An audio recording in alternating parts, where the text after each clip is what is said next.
All right, what's going on, everybody? Welcome back to another episode of This About That.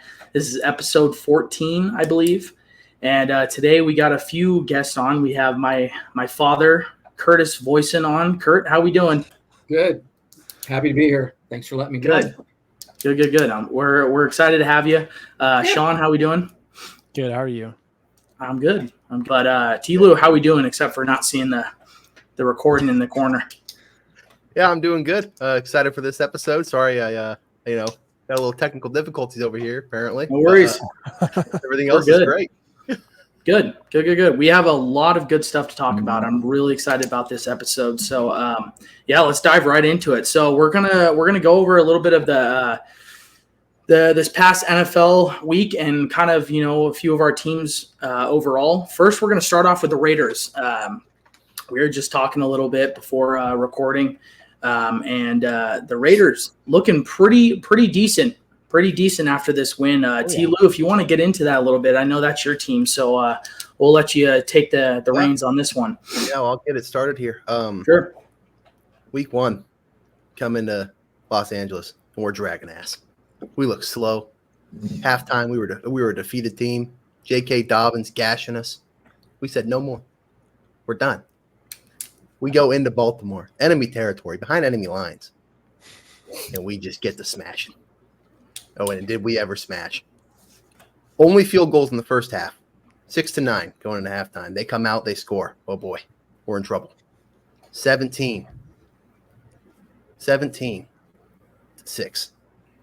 They keep going. They keep pushing.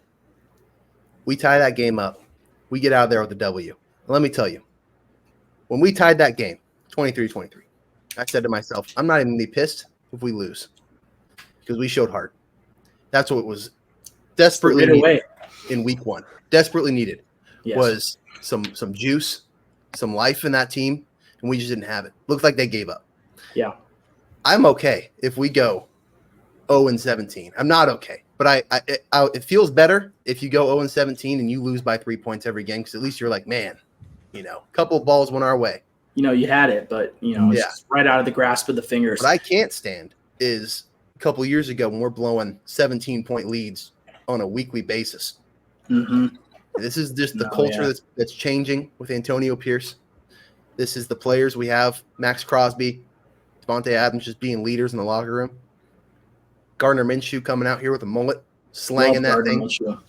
And we won a really important game. You have to win those. If you're going to be a great team in the NFL, you have to win those tough, gritty road games. And that's a tough team. You got the Baltimore Ravens there, but I mean, we saw that video surface of Gardner Minshew throwing an interception, and then Crosby being the team player that he is and the leader, going over and patting him on the back, saying, "We got you. Let's get this done. We know you're the quarterback for this team." And he went out and balled. Gardner Minshew went 30 for 38. Oh yeah, dude. He went complete turnaround. 30 for 38, 276 yards, a TD, and that one interception. And Devontae Adams had 9 receptions for 110 yards and a TD. So that was a good offensive showing for the Raiders. We came out and on that touchdown drive to tie the game, we threw the ball the entire way down the field. We didn't run it once. Yeah. And there was if you go watch the highlights or if you saw it live, there was a play where it was a fake handoff. And when he threw it, I thought they handed it off to Zamir White, and it was just in Devontae Adams' hands. I was like, how did that happen? But it was just, it was like one of those things where they simplified the playbook. One thing I can't stand is when people try to get too cute, right? Mm-hmm. Hey, you know what? I actually don't want a double reverse pitch up the middle. It doesn't help me. It doesn't help anybody. How about you run the ball up the middle and you throw it to your receivers after they've ran a route? Because we've got good weapons. I mean, Brock Bowers looks like he's looking like the best. He's incredible in the National Football League right now. He's playing incredible, out of his mind. He was money at Georgia. I mean, he was the best tight end in college football before he got drafted. Yeah. Dad, did you end up watching the Raiders game, and do you have any input on that, or kind of some outlook for them for the rest of the season, or what they did good and what did they do wrong? More highlights than anything else, or my brother's texting me because it's not on down here in the Bay Area because they're not a local team anymore, so it wasn't on national TV. It's ridiculous. It's kind of crazy, but they show one game in the morning, then 2 in the afternoon, but the Raiders weren't on. Like I was mentioning you guys earlier, that was a huge win.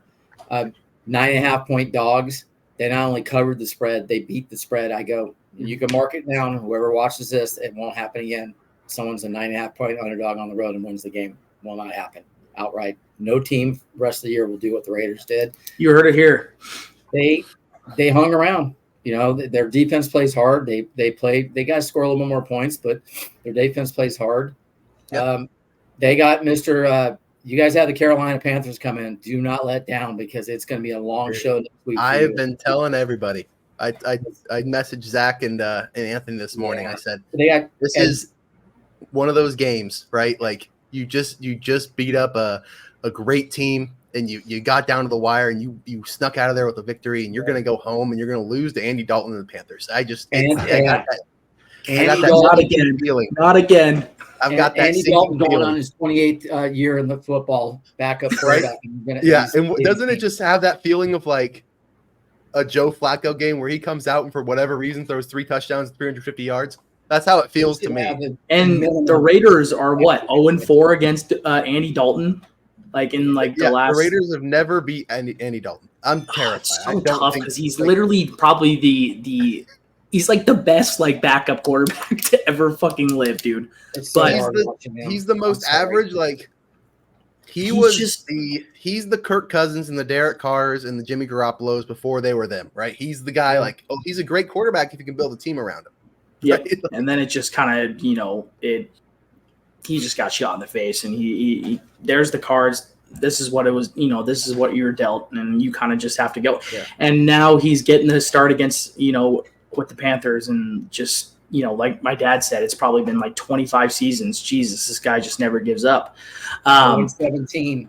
I'm sorry, there's 18 games now. They will be 0-18 by the end of the year. They will not win a game. If they do, I don't think so. It's going to be a fluke. What year did the Lions go? Just being honest, they didn't get any wins. What year was that? It's bad. I can't remember. 2000 or early 2000s, mid 2000s, somewhere. Yeah, somewhere around there, and they're looking like it. They are looking like it. But like we said, you don't want to be the Raider team to come in and go against a team that is just so fucking bad. Dude, I'm like telling the Carolina Panthers and have a dogfight with them. It would be bad. It shouldn't be like, if anything, it's going to be because of the offensive struggles. I don't think that the defense is going to give up on, their coverages. We've got decent corners. We got a great defensive line. I don't think the defense is going to be the problem. I think it's going to be if there happens to be 2 pick sixes or something crazy like that, where it's I think my outlook for the Raiders is they have a very, very good defense. They're going to keep their teams in a lot of games.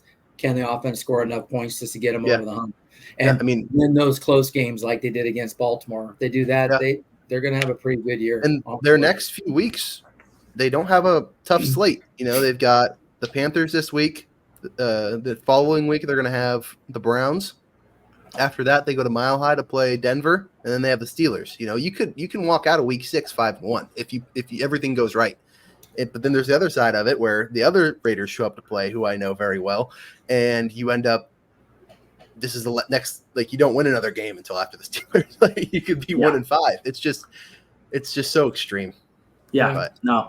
Yeah, definitely. Yeah, we'll see how the Raider season pans out. I think they're just like Tyler said, they can either play one of 2 ways. Feast or famine. Play good. You never know what you're getting. Or exactly. You never know what you're getting with that team. Famine for sure. Yeah, exactly. So we're gonna go into the 49ers. My team and my dad's team just suffered a loss to the Vikings this past weekend, 23-17. And I know Tyler's just smiling ear to ear right now. And I know Keaton is jumping up for joy. Wait. Before we go on, Sean, did you watch the Raider game at all? You have anything to add there? Or? No. I didn't watch it at all. Just making sure. I was laughing because I could just tell you both just don't want to talk about this game. Because how long has it been since the Niners beat the? I don't even remember the last time we beat them. The boys were born. We can't beat those beer drinking freaking the Vikes. 1992. Up north country ass folk. We just can't beat them. We just cannot beat them on the road.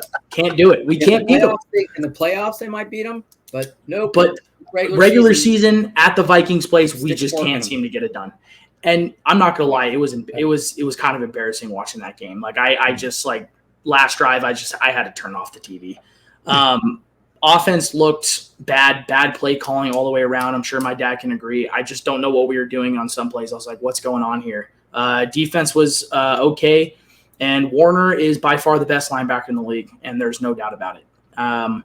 If he keeps playing the way he's playing, and he wins a ring, keeps playing what he's playing, I think he's going to be in that conversation for one of the best linebackers to ever play the game. He flies around with so much speed and so much force. I watch him and I'm like, it's unbelievable how fast he can get to somebody and just light them up every single time. He's all over the field. He did get a pick this last game against the Vikings. I mean, Warner is unbelievable. It's like a hybrid between I think Patrick Willis and Luke Kuechly. Like with Luke Kuechly, he was smart. Warner is smart. He knows where he needs to be. He knows where the defense needs to be. He knows how to make plays.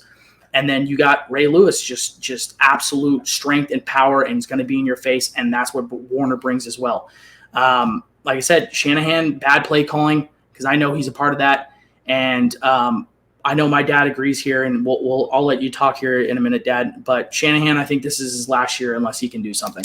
I think he has proven that he cannot win in the clutch, and he just shits himself. Like Diego says, he just soils his pants every time he gets in the clutch. Tight. What Diego says, tight.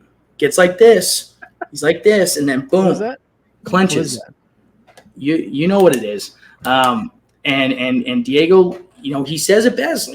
Just gets real tight when things get tough. That's what he said was going to happen to Michigan last year, but national champion.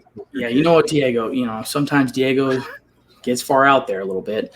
But yeah, Dad, what do you got to say? Because the Niners, it's looking bad right now, at least in my eyes. It's not looking great. I'm sorry. Our offense put our defense in a bad position yesterday, and so did our special teams, the block punt, even though our defense only gave up that field goal. My biggest problem with that game was Kyle Shanahan's play calling. Whatever Niner fans are listening here, you can always call me, get the number from my boys. I'm sorry. You have Jordan Mason, who ran through one of the best run defenses in football last week in the Jets, and you don't even feature him on the run. Don't even feature him. The first series, you don't even have the ball. I was flabbergasted in the first quarter. He ended up having 20 carries for 100 yards. That's an awesome game for when he could have ran for $150 against that team yesterday. For whatever reason, he wanted to throw the ball down the field and do these little tricks right back plays and this, that, or another. And it didn't. He was averaging 5 yards a carry. It didn't make any sense. I mean, it didn't work. And his play calling on. I don't have a problem with the fourth down play. The fourth down play down at the end zone, I don't have a problem with that. I wasn't expecting the 97-yard bomb to hit him in the face, but that was crazy. When I looked down at my phone and I saw a 97-yard reception, I was like, "Oh my god!" And you got two. And the bottom line is when you have your safeties and your defensive backs talking to each other on defense during the game, it's not a good thing. The bottom line is you're taught this in Pee Wee, and I told Zach and Cody in a text. The only thing you have to worry about being a free safety is what? No one gets behind you. It's simple. It's Pop Warner football. And they both let him get behind you. But I question Kyle's play calling. People say CMC this and CMC that. You know what? Let Mason run the ball. He runs the ball hard. He's young. He's got fresh legs. Let him pound the ball. Bring in that rookie they got. I agree with that 100%. It's just, to me, no excuses for that team. None. I'm not going to make it in. I agree with Cody. I'll end with this. If they do not win the Super Bowl this year, I'm sorry, they have to file Kyle Shanahan, because Bill Walsh in his sleep would have won 4 Super Bowls right now with that team. Easily. And he had less of an offensive juggernaut when he won 3 of his Super Bowls. I'm sorry. Who do you go get, though, if you do let him go? I mean, I know a couple guys who are out there. The boy from New England. I guarantee you what, Bill Parcells, what's his name? Not Parcells. Belichick comes and runs that team. Oh, my God. Their defense is already a top 5 defense, and he'll bring in whatever offensive coordinator. He'll go get Daniels, who didn't do anything with your team, and let him run the offense there. With those weapons, I mean, I don't know. I just Yeah, I mean it's and Niner fans. Oh, Shannon Miller, glass knees, calf. Debo's out again. I said at the beginning of the year, and I said during the summer, they should have traded him. Yes, Niner fans, they should have traded him, got a 3rd-round draft pick, and go after whoever you had to, and they didn't. He got hurt again. Yeah, like I said, going into the injuries, CMC still out, Debo out. Yep. And I know Hufanga's been out the whole season, but that's a detriment to our secondary. And then Ricky, still recovering from the shooting, and hopefully I'm hopeful we'll see him here in the next few weeks, hopefully. But it's just like, a lot of guys are out, and it leaves a lot of question marks, and I think it falls on Purdy. You gotta make with what you got. Like, what you got is what you got right now, and you got to come through, like, no matter what. Put the ball where it needs to be, and it's going to ride on his shoulders. And if fucking Shanahan can call a good game and call good plays, I think our defense is fine. It's just the offense is what worries me a bit. They gave up 6 sacks yesterday, but I'll tell you one thing: Purdy was the problem on 3 or 4 of them. And my personal observation yesterday is, Kyle, move him around. He's unlike a lot of quarterbacks. He's got good legs on him. Let him run around back there. Let him make plays with his legs. You can't expect this guy to stay in the pocket as long as he did yesterday, because he had plenty of time to throw the ball or throw it away or run and get 2 yards. He sat back there hoping these guys get open, and it just didn't work out yesterday. And your guys' next 5 weeks credit cakewalk either.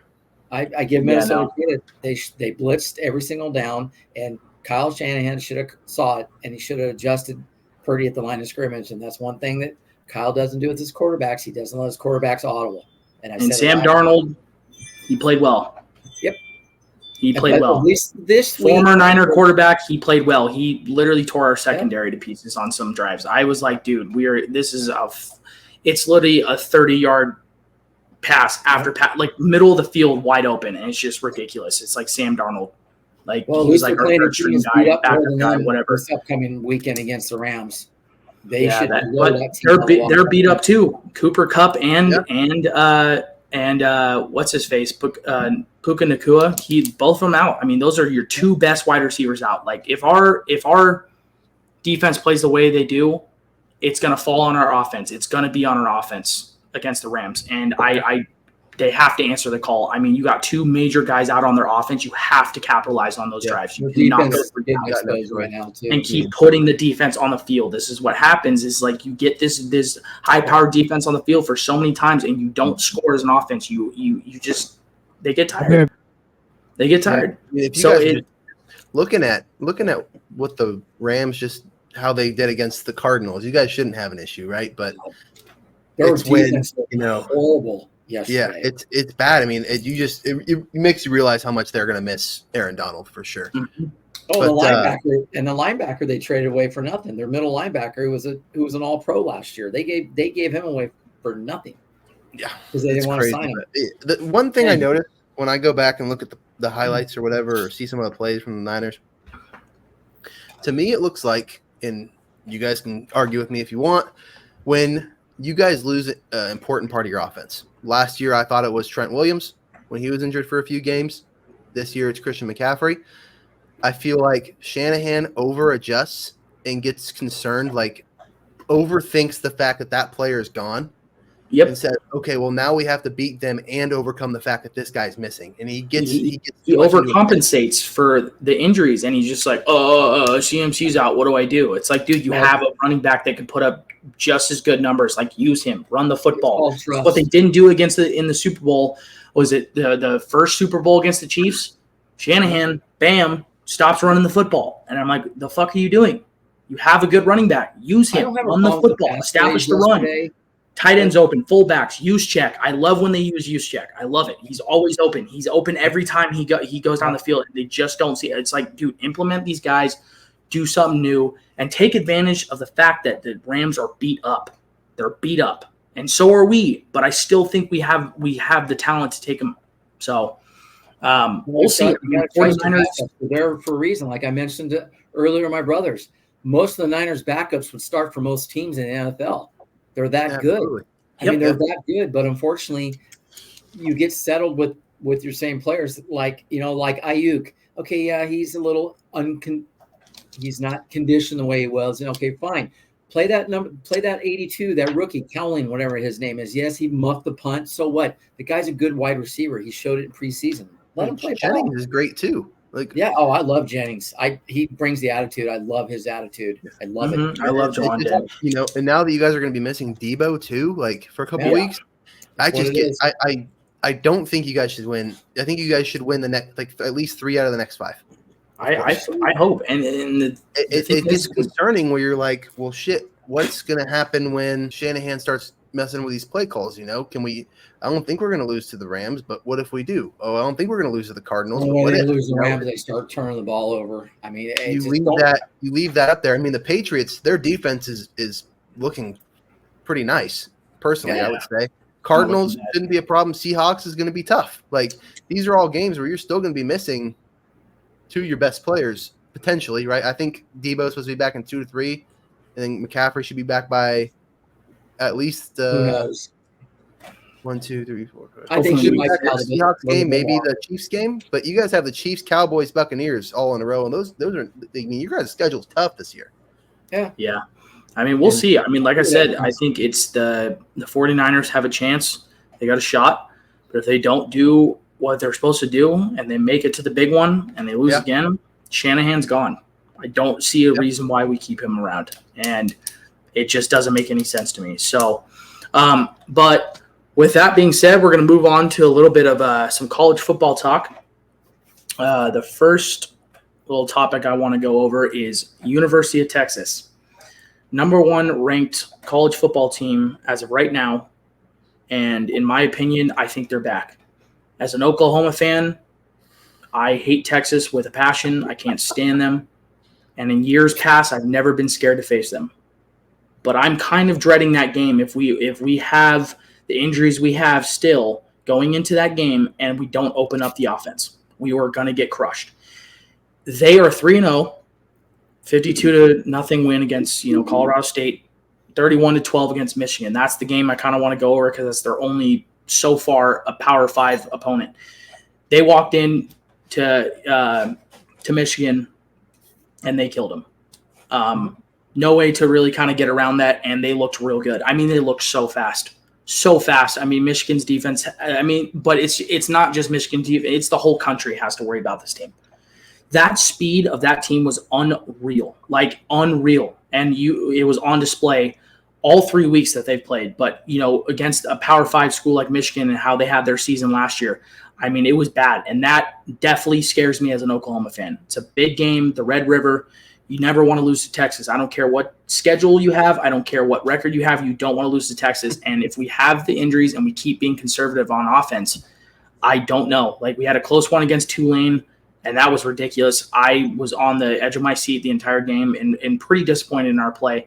Yes, we have some key guys out. We do. Our number one, a few of our wide receivers are out, including Farouk. I think that's how you say his name. He is probably one of the better wide receivers in the country, and he's out. We lost our right tackle, which definitely you saw that against Tulane. They were getting some pressure, and I think Jackson Arnold. I think he needs to open up a little bit. He looks scared in the pocket sometimes, and he looks like he just doesn't want to throw it. And it's just he's great on the legs. I mean, that guy can run. Had a scoring touchdown on his against Tulane, ran it right up the middle, or not up the middle. Kind of took a stagger step, was about to throw it and took off. And he can go with his legs, but his throwing ability and decision making scares me a little bit. And I don't know. I see Texas as being a very, very, very good football team. And I'll let you guys kind of go over this and share your thoughts. But Texas is looking back to me. They are looking like Texas. So, what are you guys thinking? Yeah, I mean, I think Texas is the #1 for a reason, right? They are looking fast. They look strong, and they're in a situation where they can put in either of their quarterbacks and win football games. Like Manning looked fantastic. Like, yeah, really good. Really, really good. And I don't know what his eligibility is. I don't think he could declare this year, but like, there's part of me, like, based off that performance, the draft was tomorrow and him and Quinn Ewers both declared, he might get picked ahead of him. Like, best 1 and 2 QB in the country, in my opinion. I don't think another team in the country has a better 1 and 2 quarterback. Quinn Ewers so far has 691 passing yards and 8 touchdowns, and Arch Manning has 318 yards and 5 TDs. Yes, their 2 other games were not good, but it still doesn't matter. I mean, when your backup already has 5 touchdowns on the season, that is a scary sight for any team. Quinn Ewers was out against UTSA with an abdominal strain. I think he's going to be back in the lineup. And I think Texas is going to be a very scary team for anybody to go against. And that kind of leads us right into kind of like one of our main topics of the night, is the college football playoff predictions. Now, we were kind of talking and going over this a little bit before we started recording. I don't know if you guys wanted to go first with your predictions, who's going to be where, what team you want to highlight. If you want me to go first, I can do that. But it's up to you guys if you guys want to go first or however you want to do it. I don't really know a lot about college football. So yeah, I know you're just I'm just a Michigan big Michigan guy, but I'm super excited. I love college football, and so I'll kind of get into it. So the college football playoffs have been expanded to 12 teams this season, and I will go 1 through 12 right now, and kind of we can go back and forth a little bit. My number 1 as of right now, and this is early, so for anybody coming at us in the comments, I get it. You're probably going to be upset with some of my picks. I totally understand it. This is week 4 coming up, I believe, for most teams. And, this is my prediction so far. So my number 1 is Texas. Like we said, best 1 and 2 QB in the country. Their offense is looking scary. Their defense is looking good. They look back. My number 2 is Ohio State. I hate Ohio State with a passion, pretty much just like Texas. I think even if they do end up going to the playoffs, that at some point in that run, they are going to lose in embarrassing fashion too. But Ohio State, you got to look at the Big Ten. And this is the thing where it just like some of my picks are going to look weird, but you just kind of have to look how it's set up. My 3 is kind of confusing. They still have to beat Michigan this year. Yeah, so. And that's the thing is this is the thing is a lot of these teams can bounce around. I mean, but it's a big game though. You got to understand it. No matter how you look at it, it's a big game. It's a rivalry game. Anything can happen. Michigan can still beat Ohio State. That guy sucks. I don't like the guy. I can't stand him. What's his face from South Carolina's old team? Bashed him last year. The 80-year-old man on ESPN. What's his name with the lisp? Always wears the big old freaking thing for South Carolina. That's Ryan Ryan, man. I hate that guy. Yeah. And then my number 3, which this is going to be a little weird. It's going to be an ACC team. I have Miami, Clemson, and Boston College as my 3. They're going to have to pick an ACC team, at least one. And there's probably only going to be one. But right now, Miami is probably the front runner for that conference. I hate to say Clemson, but just how the ACC is, Florida State's ass. Clemson's still ranked, and Boston College just had a close one against Missouri, and they beat Florida State. Boston College is looking pretty good. They have Bill O'Brien as their head coach. The ACC is going to have to pick one of those 3 teams. I still think it's going to be Miami, but if any of those teams remain with just 1 loss, I looked at all their schedules. If they remain, one of those teams they're going to lose. One of those teams are going to lose at least one more game. I think it's whoever has that one loss on their record is going to go. And I think it's going to be Miami, but I'm also leaning towards Boston College a little bit. I think they're kind of a dark horse, I think, in this season. And a lot of people are not looking at them, and I know I'm kind of nuts, but some guy had Indiana in their playoffs, in their top 12 playoffs. So how crazy am I? And let's not forget about Memphis. Based off their trouncing of UCLA? Okay, Indiana. Yeah. Yeah, they're like, oh, they beat UCLA. Let's toss them in there. It was just one guy. I was looking at a bunch of like how these analysts were like ranking them. My number 4 is Kansas State, Big 12. I think they're going to win the Big 12. They're going to have to go through Oklahoma State, who's another ranked team. I don't like Oklahoma State. I'll never root for them. And I don't think Utah's going to end up doing much. I think Kansas State's going to end up. And then this is where it kind of, SEC heavy. I got Ole Miss, Georgia, Alabama, and then I have Tennessee. And Tennessee, I think they have a really good shot. Their schedule, I think, based off their schedule, they can be a 2-loss team and still sneak in. Who was 4 for you? Kansas State. Wait. Yeah, you got to think about like they have to. Texas is the SEC. That threw me off. So they have the first all these analysts, they have their first 4 teams are all the one from each conference except for I forgot about Texas. 12. Damn it. So yeah, Ole Miss, Georgia, Alabama. I mean, there a lot of SEC teams are going to be in this. I mean, they're just going to be like, oh, well, they got 2 losses. Oh, they got 1 loss, but they're third behind whatever. They're going to put them in. It's just that's how they want it. I know the college football, they're going to do it. They suck off the SEC, and they want to see the most competitive teams play in this playoffs. And then I have Oregon in the Big Ten. I hate to say Oregon, but with how the Big Ten is going, it's going to be like Ohio State, Oregon, and USC, and then maybe Penn State. You know, they're going to have to take a few Big Ten teams here. And then I have Missouri with Penn State.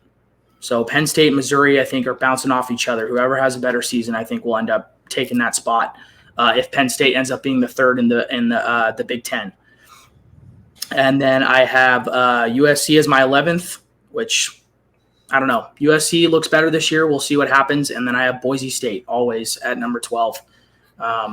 And a lot of people have Memphis over Boise State, but I think the boys in blue are going to get it done, and they're going to see another one in the playoffs. Kind of slip in there, Cody, if they keep winning. Who? North Illinois. They are looking. Here's the thing is I think you're memeing it up a little bit. But, yes, they came off a big game against Notre Dame. No other MAC team has ever beaten a ranked Power 5 school ever. But Northern Illinois, like my dad said, and he can chime in a little bit, I know for a fact they're not going to win their conference. And it's not going to happen. This is what I don't see it happening. I think they're going to lose to just some really bad team in the MAC, and just like their season is soiled. And it happens every year with one of these Cinderella teams beating a top 25 program. They ended up not even winning their conference. Sometimes it happens, but I don't know. That's my top 12. And obviously, with Boise State, I'll give my spiel here.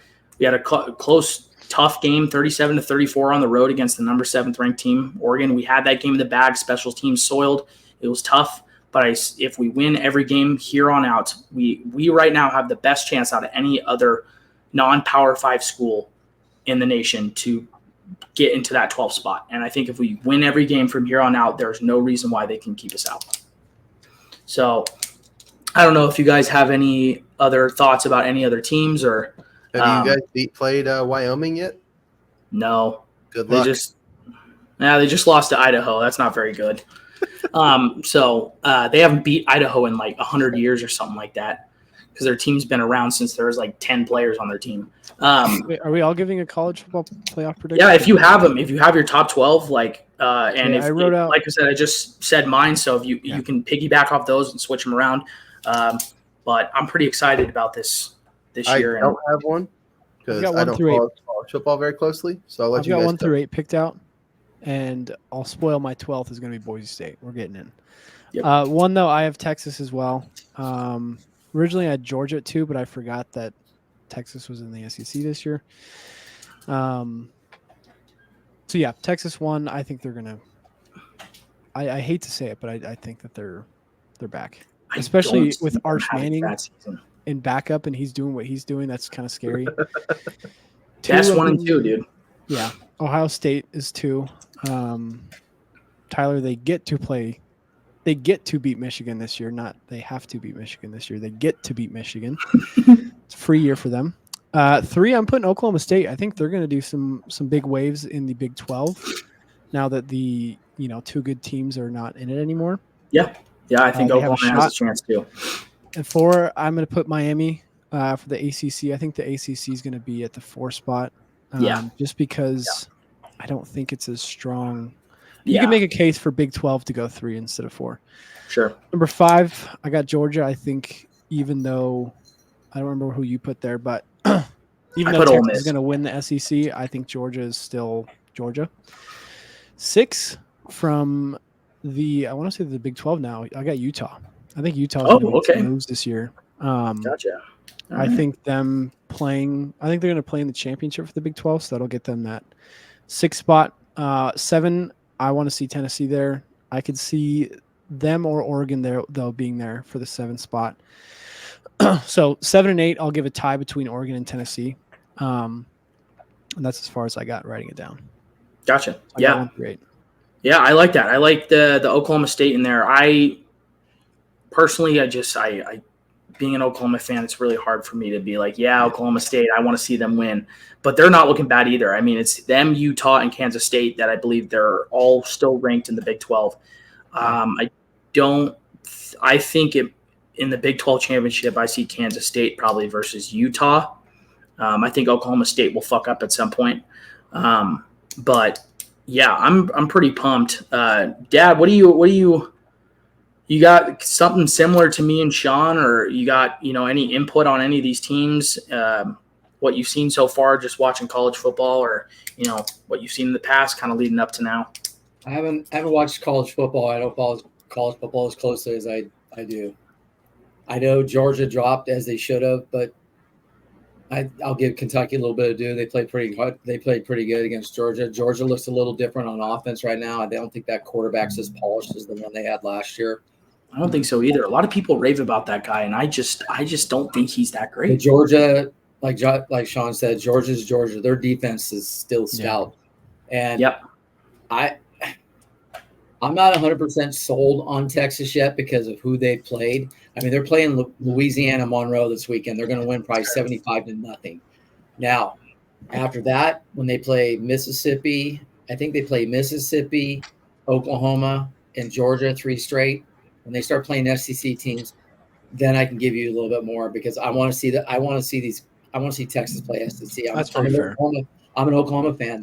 Their first big game is against Texas. It could be an onslaught, but they got Alabama at home. They have to play Georgia. There ain't no easy way around this. My personal feeling, because the way the voters are, and it's been true for the last 30 years, they love SEC teams. So my prediction is there's going to be at least 5 to 6 SEC teams in that playoff. Yeah, I mean, I have 5, 6 at least, but that can flip-flop a little bit. There could be at least 1 to 2 with 2 losses, depending who they lost to in the SEC in that playoff. Yes, Miami's bouncing back. I'm not as sold on Big Ten. I think Oregon personally is overrated. I don't think they.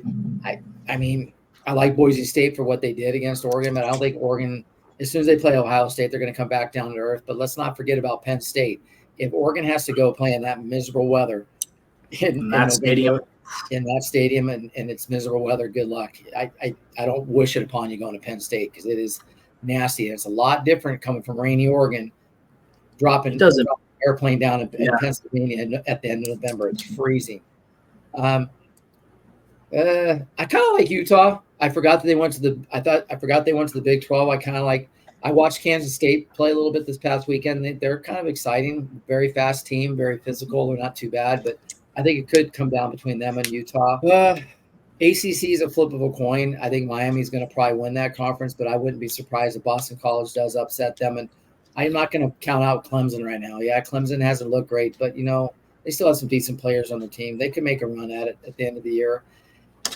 Going to kind of know more when that SEC starts opening up because all these great teams are going to start playing against each other, and these polls are going to start flip-flopping in the top 10 to 15 for the next month and a half. So yeah, but that Texas-Georgia game, I probably will watch that because that'll definitely pique my interest on who's good. I don't know much about Manning. I know he's a top recruited quarterback coming out of high school, and I get it. Okay. I want to see him play against the SEC team. I want to see him start and play against one of those SEC teams. That's fair. The problem is he's probably never going to start an SEC game as long as Quinn Ewers is still healthy. He had that abdominal strain, let him out at UTSA. I feel bad because I feel like Arch Manning is just a good guy, that he's not going to go and transfer. He's not going to do that. He's going to stick it out and write it out. But I feel like he can start first. He's going to play next year. He's going to play next year. I mean, but they're going to bring in another 5-star that's going to compete with him. So, I mean, I think it's going to be a toss of a coin. I think he's good, but You're saying to compete with Manning? Yeah, 100%. I mean, they might, but he's going to be an 18-year-old trying to fight against a 20-year-old. Yeah, but there's freshmen. I think Arch Manning's good, but like my dad said, I need to see him go against somebody good.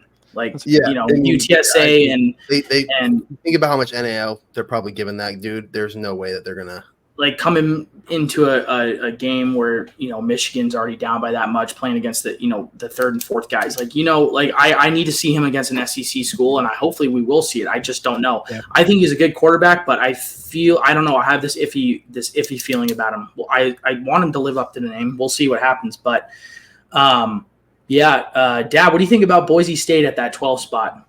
It's not a bad pick. I do think I think they do need to win out. They definitely need to win their conference for sure. Yeah. That game against Washington State, that is a must win, which we're coming to see. Yeah. Yes, I can't wait. So it's It's going to be a sold out game, Dad. That place is going to be rocking. Curt, nice shirt. Smurf turf. Yeah. So I'm happy. I don't know their schedule. I don't know their schedule going out. I do know it. The way they played against Oregon was great. If Boise State didn't give up the 2 touchdowns special teams, guess what? They win by 14. Let's just be honest. They would have won that football game. I really that was a tough one to watch. And the worst part about it is just walking out of that stadium. And it's funny because you'd expect these guys, these Oregon fans, I was expecting to just get freaking hazed the entire walk home. And we only had a few instances where these guys in a truck came by and flipped us off. But I was expecting more. I don't know. A lot of people were telling us that it was a hostile environment, and I was just like, I didn't get that feeling. People were like, oh, you got to watch out for those Oregon fans. I was like, I don't know. We were walking around talking shit the entire time, pregame, halftime. I was in the bathroom clapping my hands, drunk as piss, pissing off all the Oregon fans. Probably shouldn't have done that because it freaking bit us in the ass. We got one guys. They were cussing at us, and they were and we're like, yeah, get out of here. But yeah, I don't know. We were winning at that point. We had every right. We had every right. A long way if they beat Washington at home. I think so too. And Washington State just beat UW, so I think it's going to be a good game. But I have Boise State in that 12 spot. Memphis is looking good, but I don't think they're going to do it. The thing is, at some point, I think Boise State has to win out because there's going to be some other Group of 5 team that is a 1-loss team. Yep. They're going to have to put them in over us. They're going to have to. There's no, we don't have that conference leeway like the SEC does or any other conference where they're going to put at least 2 teams in. We have to win out because it's like, if Memphis wins out and we lose 2 games, they're in. Or any other, non-Power 5 Memphis conference. What conference? They're in the. God, what are they in the? Jesus, I forgot. What is Memphis in? It's not the C. Is it the AAC conference? Memphis. The AAC. AAC, I believe. Yeah, but that's not the Atlantic. But it's conference. Yeah, AAC. Yeah, but AAC. I always forget their conference. No, it's not. But it's they're gonna give that 12 spot to a non-Power 5 team. It's just going to happen.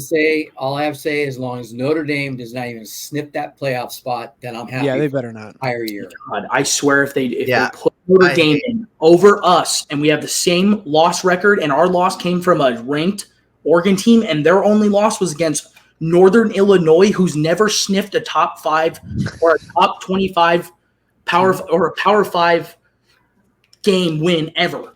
There's no possible way. There's no way, but I could see the college football committee doing that, and I can't stand. They're just so pretentious. They're like, oh well, we're independent. We're Notre Dame. We play Michigan and then we play Navy third week. Yeah. Oh yeah, we got Marshall on our schedule week 5. Get out of here! Dude, you lost to NIU. There's no way, and if they do it, I'm gonna lose my mind. I had trouble kind of putting it. You getting the brain going 10 seconds ago. But I'm fired up. I can't stand Notre Dame either because both my uncles are Notre Dame fans, and it just pisses me off that they're independent and they get this almost like this ahead with the college football committee. Is Nebraska in? They are in the Big Ten. Oh, they're undefeated still too. Even though I know Nebraska's looking like Nebraska this year, so we'll see what happens. They got that 5-star. They beat up on Deion Sanders' team. That's not something to brag about. I can't stand Colorado, but Nebraska, they deserve to win that game. Seeing his son complain, wah. The only only thing good about Colorado is his boy is a good quarterback, but he is a good quarterback. He's top 5 easily. Really good too. Yeah, but Dylan Raiola at Nebraska, he took care of business. Kind of looking a little Mahomes. It's kind of creepy how he does some of the stuff. Kind of Mahomes. I don't know. It's a little weird seeing him, dude. He's doing all this stuff. It's copying him exactly, and I'm like, somebody is just like, I feel like he went to Nebraska to match the colors as best as he could. I was like, oh. I think the annoying part about it is it's not even annoying that he's copying Mahomes. It's annoying the fact that he's like, he swears to God he's not. Yeah.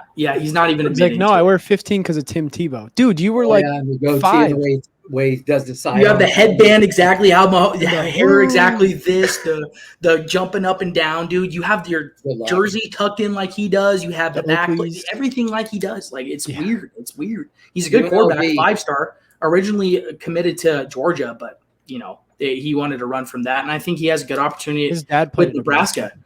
Okay, that makes sense. Who knows though if Nebraska is going to be one of those dark horse teams here in the Big Ten? I don't know. I don't want to say it too soon, but they could be good. So, but we'll see what happens. Will be in Boise State's conference. Yeah, yes, they're ranked by the coaches. Back to hating on Colorado.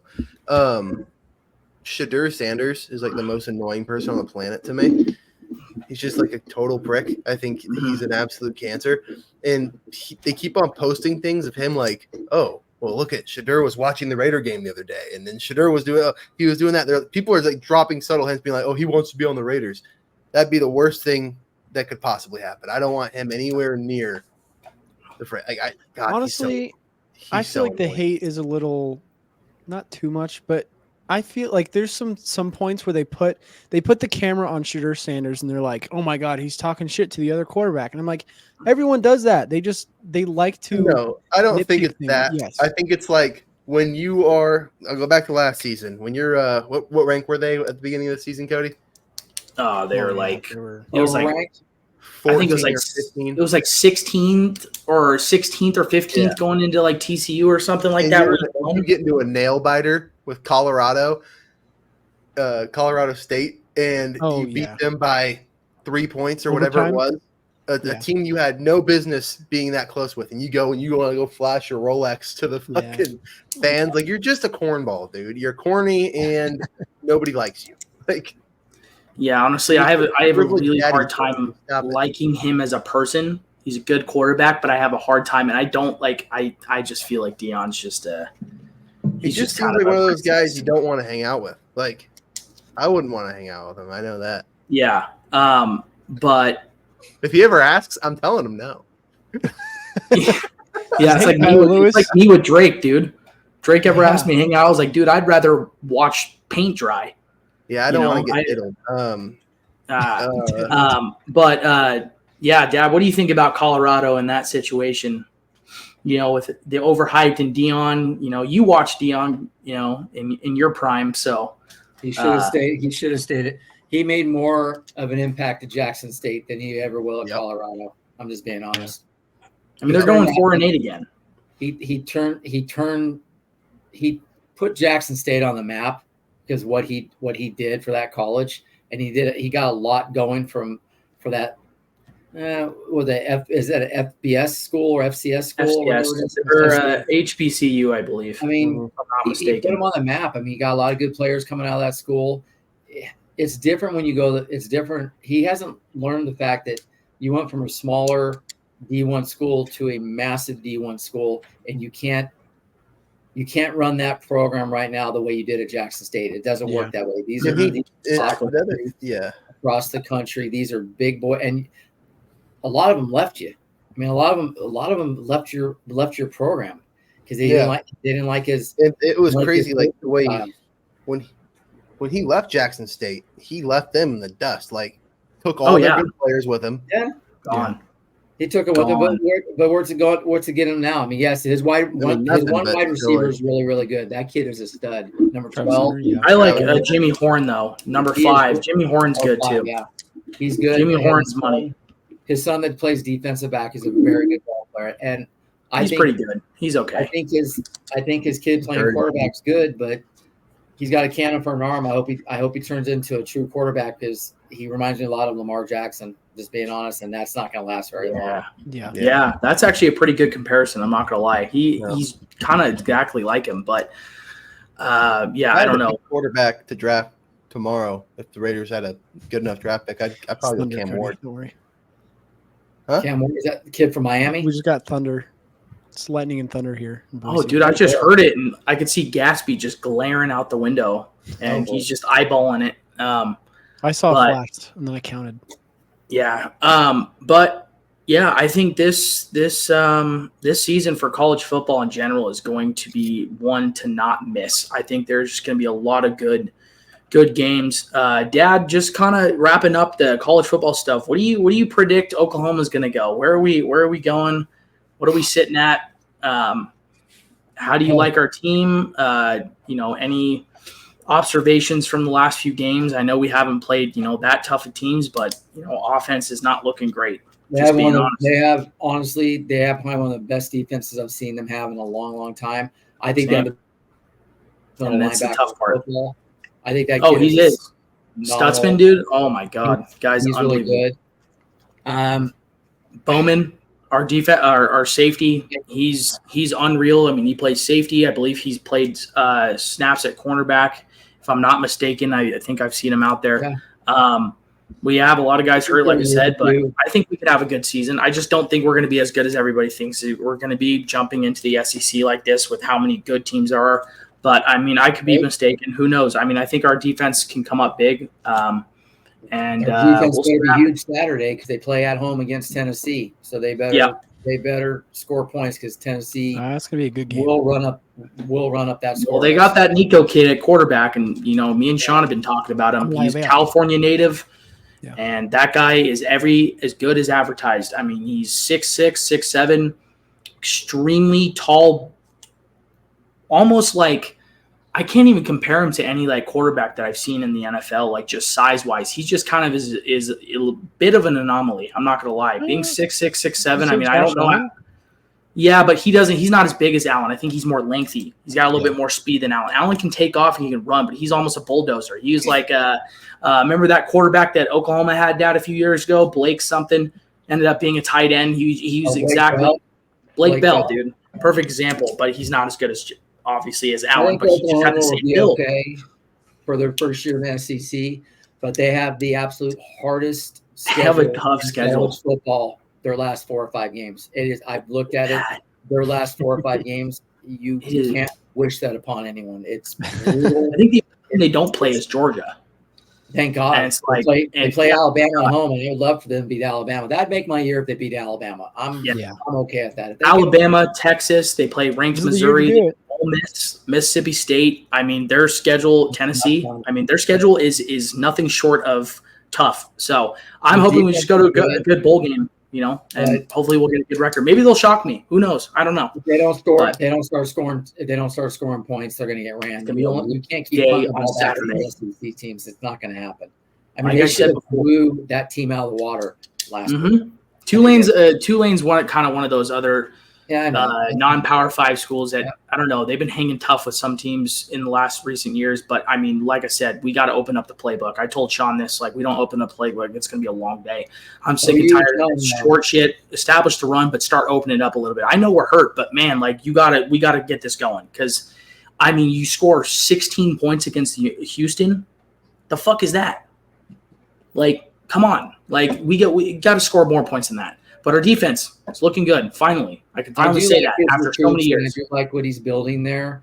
It's different coming from the Big 12 and the SEC, and you got to recruit the right players. I think Texas, they started building their team a year or two, and they're built right now for the SEC.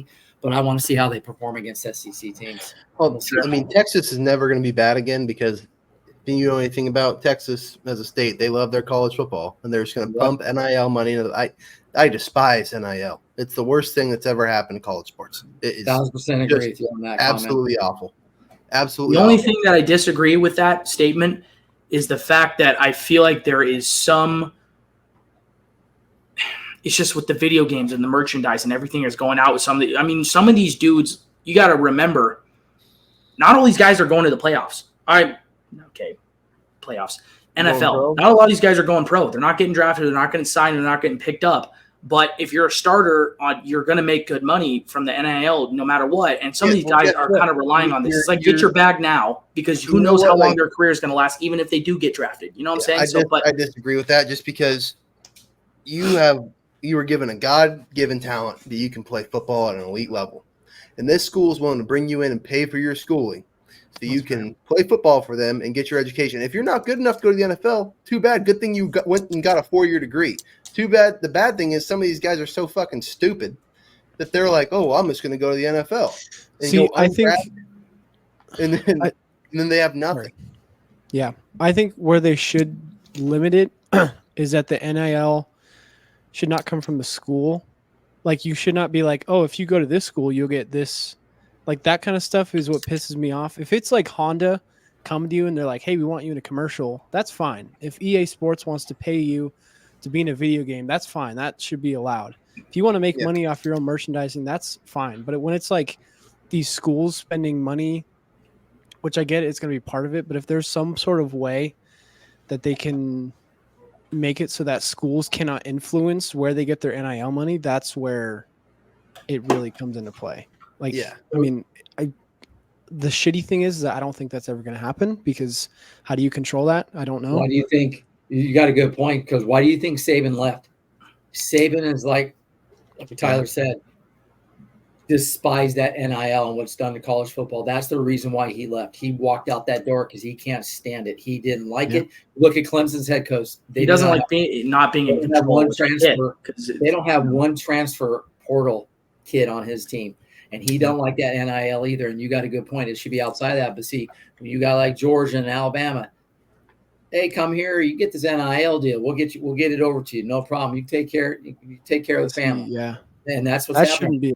They need to go back and I don't know anything about hockey, but I'll tell you one thing.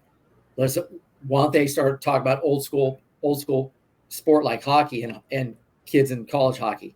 They ain't getting NIL. You don't hear about these kids doing this NIL. They bust their hinds and they work at their craft, and they're drafted if they're lucky at a very young age. But think about it. Yeah.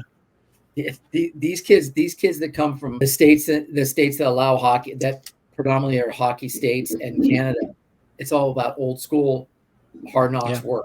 Period. End of story. Yeah. They don't sit there and hold out their hands for NIL money. No. We're not starting to see it yet, but I think you're going to start to see a decline in the talent level, or the not even the talent level, but like the drive on some of these college football teams and stuff. Like, you're going to see some players who are like, man, these guys look really good out of high school, and they get $2 million in their pocket, and all of a sudden, hey, I don't really need to they don't give a shit. Whatever. I got a bag. Did we see that at Notre Dame last 2 weekends ago? Maybe that's already a little bit of a like. It's a fair point, because players are going to come and they're like, I just made more money than I've ever seen in my life my freshman year of college. Yeah. And obviously, they can go play in the NFL, but like some of these players are going to check for the same amount of money that if I got a really good job, like average medium income in California, I think is like $115,000 for a family. I just got so much money, it would take me 10 years to make. Yeah.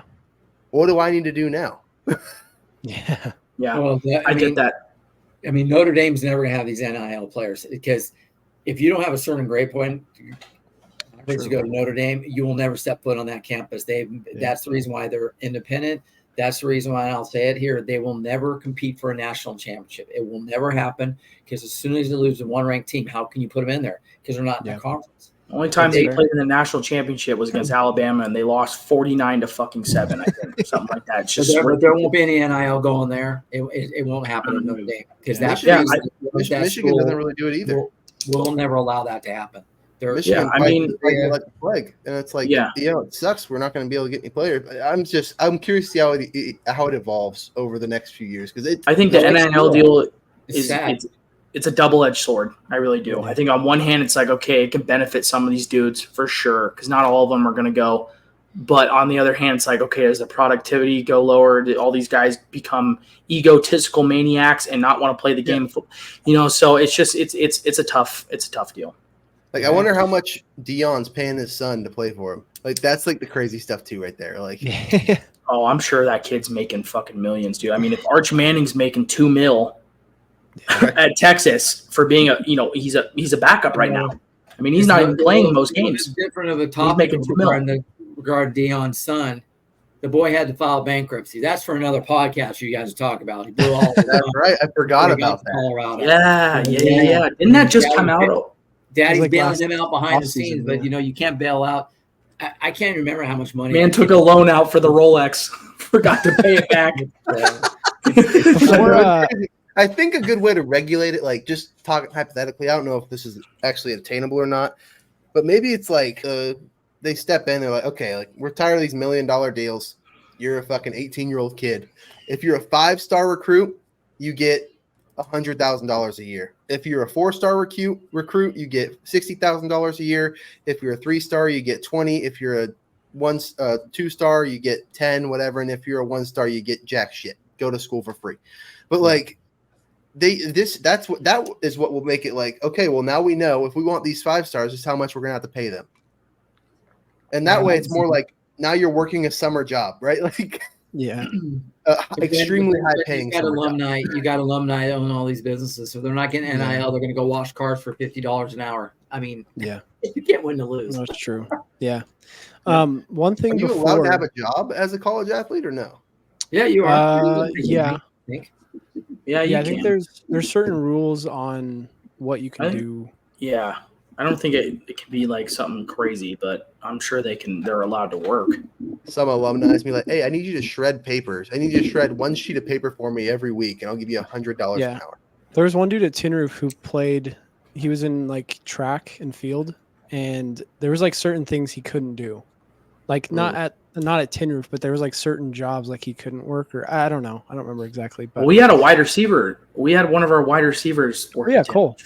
Yeah, well, not that they can't work there, but there was like certain things he couldn't do. Yeah, while being there, I don't remember what it was, but so we'll see how that pans out. Like that. Yeah. Before we leave, Curt, I have to ask you, where'd you get that shirt? Yes, you guys advertised it. I love it. I wore it this weekend. We're in the Diners game. We have one for your other fellow podcasters as well. It's fantastic. I love to represent. How does it feel? It feels great. I like it. The bottom line is, let's see. Let's hit the back. Ooh. Oh yeah. Love that. That's the logo. That's dope. Fantastic. Great. I love it. It's great. Go to settlebound.store. Use code TAT15 for 15% off. Your shirt. There you go. Great. Yes. Hey, whoever's listening, your shirts. Product's great. There's a lot of different choices, different podcasters. And honestly, I didn't know there was that many of you on Settle Down. All the podcasts. I know you got one with hockey. I think Diego and Gooch does college football. So that's a new nickname. Oh, that's a clip. We got to clip that. I'm clipping that. Oh my god. His name, we call him Zooch, not Gooch. Sorry, buddy. Gooch. My bad. When you see it, I'm sure he's going to come out in a few weeks. When you see him, you have to say, like, you have to, announce him as, hey, what's going on? I heard what's going on, Gooch, or something like, what's up, Gooch? You have to. Oh god, that's so bad. And sometimes I watch it. It's kind of hard to listen. It's kind of hard to listen. Guys talking about Nebraska all day long. Say, "God, go away. Go talk about some other team, please." They get. They're sickos when it comes to some of these teams, Dad. I will say that. A parting little thing for Diego about he's never seen so many callers up there in Oregon. I about fell out of my chair when I heard that. All they do is wear sweatshirts up there. I about threw my pants when he said Dude, that. it was pretty funny. Diego's like, the lack of polos is concerning. Him and Zach were really like, what's going on? Oh my Where the polos at? But with that being said, I think that's all we got for today. We hit the hour mark, which is good. We talked about a lot of good stuff. Dad, I appreciate you being on here. It's awesome having you on and giving your insight on some of these topics. Sean, same thing. I think this episode was awesome. We got a lot in, and incredible. I hope you guys enjoy it once you watch it. So, incredible. Yeah. With that being said, like, subscribe, share to everybody. Go buy our t-shirts on our website, please. Begging you. Support the show. Raider fans, we got a Raider colorway. We got a Niners colorway. Yep. We got Lots of color, lots of different choices, people. So sign up shirt for for the Utah Hockey Club. Yep. You'll see some more stuff on that soon. So that's going to be exciting. But sweet. Represent. Everything's coming together. Yeah. Like I said, Awesome. like, follow, subscribe on all of our different platforms. And we'll see you guys next week. Yep. Peace. Awesome. Great time, guys. Peace.